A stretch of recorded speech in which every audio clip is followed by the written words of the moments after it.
Olá pessoal, aqui é o professor Cláudio Henrique mais uma vez com vocês na aula de História, né? E a gente vai ter como assunto a discutir hoje em História a civilização Grécia Antiga, né? Uma civilização que nos tem dado um legado importantíssimo para a nossa construção histórica também, né? Herdamos muito da cultura grega, nós devemos muito à Grécia. Então assim, para início, se vocês observarem a imagem do nosso vídeo aula, nós temos, né, uma imagem de resquícios de construção de, de um grande teatro da Grécia Antiga, está sobre montanhas, né? Você vê que está alto. Então, assim, a gente já pode pegar esse gancho para falar das características da Grécia, né? A Grécia, a sua localização geográfica e característica da região, de um modo geral, o relevo das penínsulas e ilhas é montanhoso,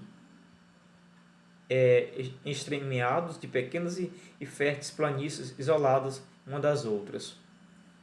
Ou seja, ela é marcada por montanhas, né? Na antiguidade, as montanhas eram recobertas de floresta e o litoral muito recortado, o que favoreceu a navegação e as comunicações através do mar, né? Então, o fator geográfico ele foi muito importante para a Grécia veredar para essa questão da questão marítima. Por outro lado, as características do relevo continental estimularam o isolamento e a autonomia das cidades gregas. Então, assim, de uma certa forma, o que é marcante na questão da Grécia? Geograficamente, né, falando, marcado por montanhas, a cidade, por ser em partes de difícil acesso, ficava isolada uma da outra. O mar foi importantíssimo, né, para se locomoverem por embarcações. A gente percebe esse mapa, né, onde há algumas ilhas, né, a Grécia tem muito recorte no seu país e não se desfere da antiguidade. Creta aí a ilha marcante, né? A gente viu banhado pelo Mar Jônio a Grécia, né? E o Mar Egeu ao outro lado. A história da Grécia antiga ela é marcada, né, por períodos, né? O período pré-homérico, o período homérico, o período arcaico, o período clássico, o período helenístico, né? Então, assim, o período pré-homérico, que é o primeiro, né? O homérico é o marcador, o divisor de águas. Então, o pré-homérico, o Creto Micênico, que ele vai do século XX ao século XII a.C., é o período de povoamento da Grécia Antiga, né? É o que tem esse relato histórico. É quando se surgem os primeiros grupos humanos de registro, né? Isso de registro, né? É no pré-homérico, certo? O período homérico, que vai de 1100 e 800 a.C., é o período que teria sido criados os poemas de Ilíada e Odisseia, atribuídos ao poeta Homero, né? Então, essa periodização ela tem o nome de Homero, né, em homenagem ao poeta. O período arcaico ele vai de 800 a 500 a.C., caracterizado pela transformação ou formação da cidade-estado grego, a polis. Ou seja, na Grécia, polis quer dizer cidade, né? E as cidades-estado eram cidades que tinham independência religiosa, política, né, econômica. Esparta, Atenas foi um grande exemplo disso. E o período clássico, né, que é o quarto período, que ele vai ficar entre os séculos 5 e o 4 a.C., é o período na qual as cidades gregas atingiram seu apogeu cultural, né, e consolidando a cidade-estado como forma de organização política. Então vamos dizer assim que foi um momento de esplendor da história da Grécia. Foi um momento de brilho, podemos dizer, período clássico, que vai do 5 ao 4 a.C. A cultura ela se expandiu, né? E o período helenístico, que é o quinto período, ele vai de 336 a 146 a.C. Aí vai haver a decadência, né? Por isso que é o fim do período, né? Da história da Grécia antiga, no caso. Decadência da polis, ou seja, algumas cidades gregas, né, caíram sob o domínio macedônico e posteriormente romano. Os macedônicos invadem e os romanos, né? Então, foi o que marcou o período helenístico. Então, cada período desse se percebe que ele é marcado por um fato importante, né? O pré-homérico, povoamento, os primeiros grupos, o povo creto-micênico. O período homérico é marcado pelo período dos grandes poemas, né, do poeta Homero. O período arcaico é marcado pela formação da cidade-estado. O período clássico é formado, né, a consolidação da cidade-estado, né, atingindo o apogeu da cultura. E o período helenístico é a decadência dessas cidades, né, que sofreram as invasões dos macedônicos e dos romanos. Creto-micênico ou pré-homérico. Vamos falar um pouquinho de cada. Os primeiros povos a se fixar na região são os pelasgos, né? Isso no período pré-homérico. De origem desconhecida, já habitavam a região em 2000 a.C. Mais tarde vieram os povos que deram origem à civilização micênica. A maior cidade era Micenas, formada pelos aqueus, jônios e ólios. Creto-micênico ou pré-homérico, né? Os micênicos aqueanos evoluíram muito graças aos seus contatos com a civilização cretense. Creta, né? Uma ilha, né? Ou civilização minoica, né? Cidade com uma rica elite comercial. Então, em Creta o comércio foi importantíssimo. A elite vinha de um comércio, né? As mulheres desfrutavam do privilégio. Religião com tendência matriarcal. Então, em vez de ser Deus, eram as deusas, né? No século XIV a.C., Creta foi invadida pelos aqueus, que assimilaram grande parte da sua cultura, civilização cretense, creto-micênica, né? Controlaram o Mediterrâneo Oriental. Você vê que a Creta é uma ilha, né? Então dá para ter esse controle sobre os mares, né? Guerra de Troia, né? Possivelmente ocorrido entre 1300 a.C. e 1200 a.C., né? Tem um filme, né, que relata muito essa Guerra de Troia, onde tem o personagem Aquiles, né? Certo? Então cuidado com o presente um cavalo grego, viu? Os gregos enfrentaram a cidade de Troia, Ilion, que controlava o estreito de Bósforo. Este estreito era o ponto de partida para alcançar as terras férteis e ricas do Mar Negro. Narrada pelo poeta Homero, na clássica obra de Ilíada e Odisseia, narra as aventuras do herói grego Ulisses, ou Odisseu. Após a destruição de Troia, né, chegaram os dórios, entre 1200 a.C. e 1100 a.C. Os dórios, nômades, né, eram nômades, guerreiros, e já conheciam o ferro. Destruíram toda a cidade do centro-norte, todas as cidades no caso, dispersando a população conhecida como primeira diáspora grega. Então, com o surgimento dos dórios, vai acontecer a primeira diáspora grega, né, na história do povo grego. Para a Ásia Menor, onde fundaram Mileto, Éfeso e Alicanoso. Fim do período pré-homérico. Então, o período pré-homérico, o seu fim é marcado pela primeira diáspora, que é com o surgimento dos dórios, onde qual os gregos ficam dispersos. São rotas, né, dos gregos para o mundo, a Europa como um todo. A gente vê os jóios, eólios, os dórios, os aqueus. A Grécia a partir do século XVIII a.C., bem fragmentado, né, ilhas. Aí vem o segundo período homérico, né, que vai do 12 ao 8º a.C. Ele é marcado pelo surgimento de pequenas comunidades de base familiar, né? Essas comunidades eram feitas por castas, por famílias, os gênos. A economia dessas famílias, nessas comunidades gêneros, era agrária e autossuficiente, né? Parter é quem administrava as funções. Com o aumento da população, vamos ter o declínio do sistema gentílico, né? O solo grego é muito pobre, nós vamos ter uma evolução social, né? Genos, fracos, tribos, demos, cidade, estado, pato, guerreiro, filhos, basileu, evolução política, né?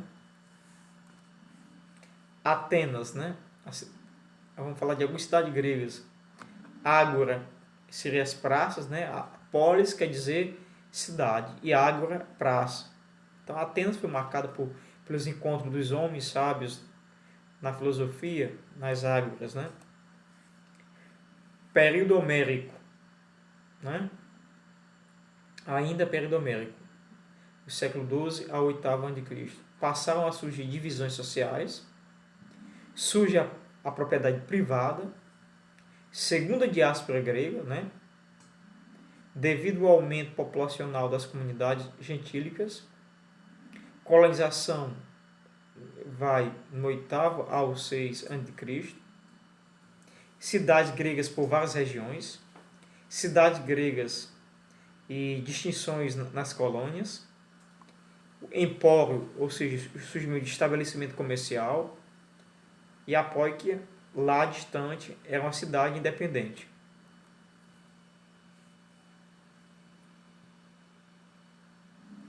Terceiro período arcaico, que vai do século XIII ao 6 a.C. Crise do sistema gentílico, né? Esparta, ou Lacedônia, localizado na península do Peloponeso, cidade-estado com origem na chegada dos dórios. Região antes habitada pelos aqueus.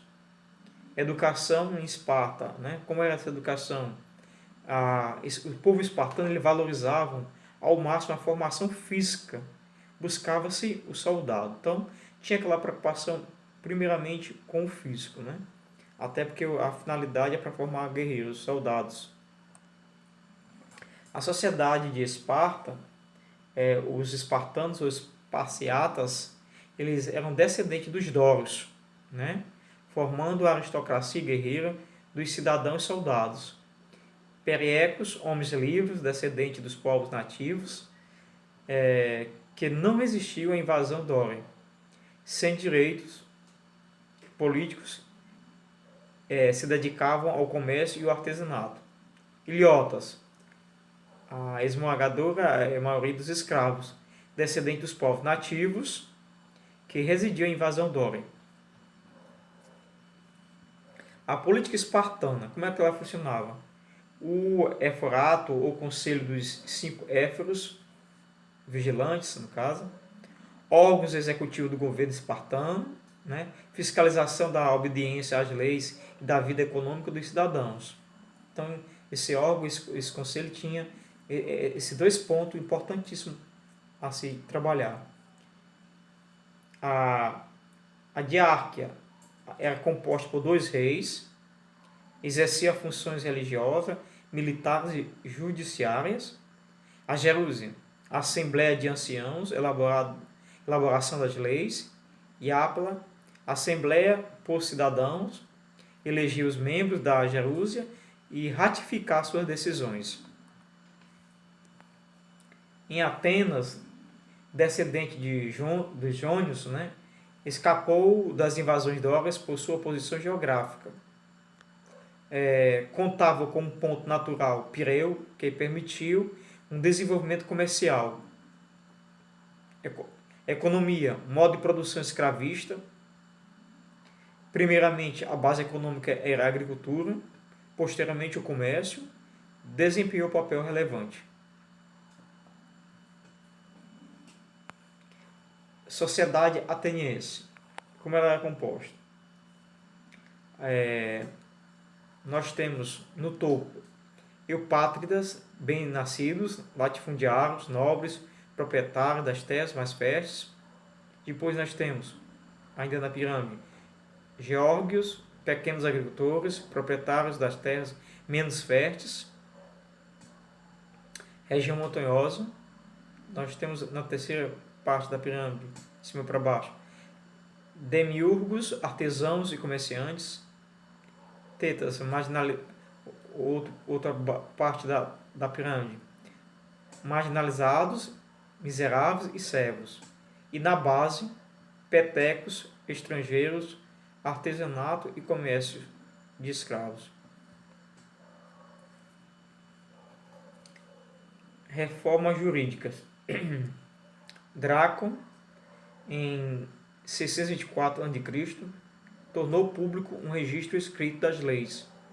Solon, em 591 a.C., eliminou a escravidão por dívidas, criou a bule, com representantes de todas as regiões da polis, criou a Eclésia, a Assembleia Popular, que aprovava as leis da bule. Elieu, Tribunal de Justiça. Mas estas reformas não solucionaram, aliás, os problemas. Reformas jurídicas. Pistratos promoveu um golpe impondo uma tirania. Governou entre 546 e 527 a.C. Seus filhos Hiparco e Hipias também governaram. Hipias foi deposto em 510 a.C. Clitênis chegou ao poder e implantou a democracia. Então, a democracia vai surgir na Grécia Antiga a partir de Clitênis, né? Governou entre 510 a 507 a.C. Com a crise social equilibrada por meio da política de Clitênis, posteriormente Péricles pôde governar entre 463 a 431 a.C., uma Atenas forte politicamente. A democracia, né, ateniense. É importante falar de democracia na Grécia, até porque lá para o mundo, né? Então, a palavra democracia, demo, é povo, né? Cracia, poder. O poder manda do povo, né? Direta, não patriativa, escravista.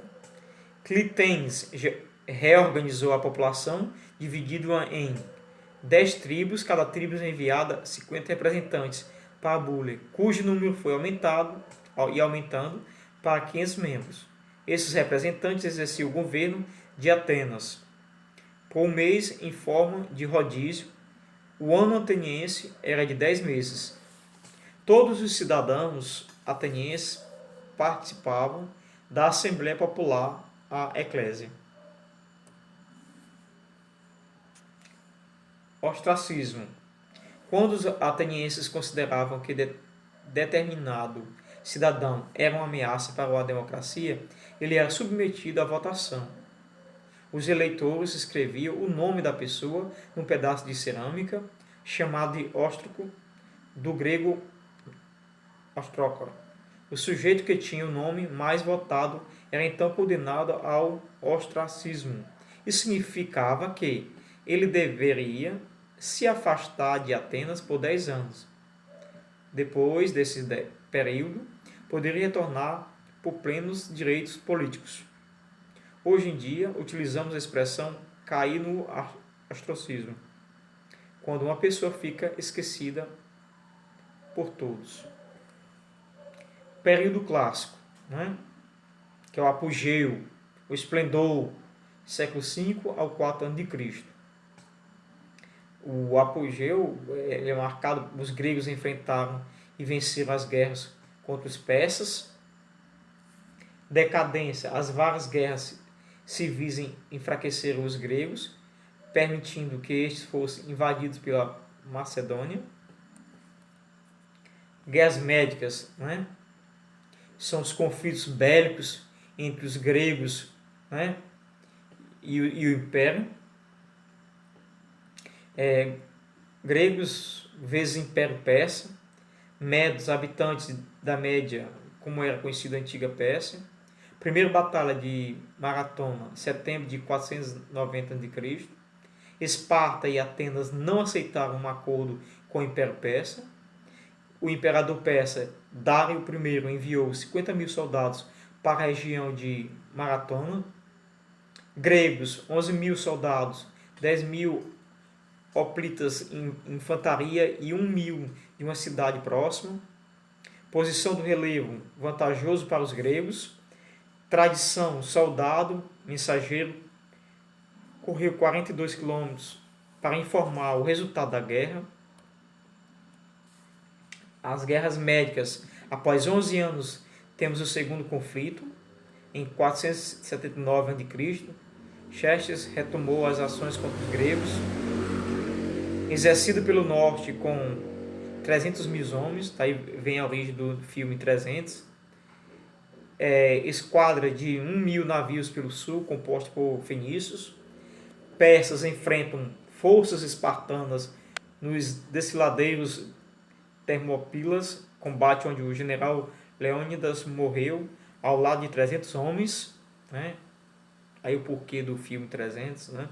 Persas ocupam Atenas já evacuada. Gregos massacram a frota persa da batalha de Salamina. Suprimentos estavam nos navios persas. Xerxes e seus generais batem em retirada. Tudo isso marca essa guerra médica, né? Guerra do Peloponeso. Liga de Delos, né? Conflito entre Atenas e Esparta, né? Liderada por Atenas, pagavam tributos para financiar poderoso exército. Aliança militar anti-persa. Atenas, governada por Péricles, sobrinho de Clístenes, passou por crescimento econômico. Construção Partenon.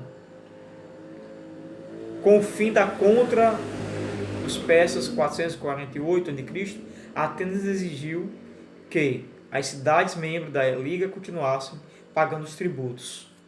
A apogeu de Atenas tornou-se conhecida como a Escola de Atenas. Ainda sobre a Guerra do Peloponeso, a Liga do Peloponeso, liderada por Esparta em 431 a.C., marca a Guerra do Peloponeso. 404 a.C., fim da guerra com a vitória Esparta, torna-se a mais poderosa cidade. 371 a.C., cidade de Tebas colocou fim à hegemonia espartana. Esparta e Atenas fazem aliança para derrotar Tebas. 362 a.C., a Grécia estava arruinada. Em 338 a.C., Felipe II conquista a Grécia. Alexandre o Grande, entre 334 a 323 a.C., deu continuidade à expansão do Império Macedônico. Que é todo o Império Macedônico. O grande legado cultural dos gregos, né? A língua, né? E poesia. Nossa língua está cheia de palavras derivadas do grego. Com os gregos aprendemos a expressar nossos sentimentos por meio da poesia. Religião, mesmo sendo politeísta, os gregos imaginavam seus deuses à imagem e semelhança ao homem. As leis dos antigos gregos baseavam-se em um consenso popular, ou seja, estavam de acordo com a maioria. Teatro, os gregos nos passaram gosto pelo teatro com especial ênfase às questões ligadas aos sentimentos e sofrimentos da humanidade. Ciências, os antigos gregos dedicavam grande parte de seu tempo na busca da compreensão dos fenômenos da natureza, pois acreditavam que o conhecimento tornaria as pessoas mais virtuosas, honestas, corajosas e bondosas. As Olimpíadas, né? Apesar de associarmos os Jogos Olímpicos com os esportes, o jogo da Grécia Antiga era principalmente um festival religioso para honrar a Zeus. As primeiras Olimpíadas foram realizadas em 776 a.C., com apenas uma modalidade, a corrida de 200 metros, chamada de estádio. Os jogos eram levados tão a sério pelos gregos que uma trégua era declarada e estritamente respeitada durante cada Olimpíada. Para encerrar, está aqui uma imagem, né, bem mais atual da Grécia hoje, para a gente deixar bem colorido nossos olhos. E a gente encerra por aqui, pessoal.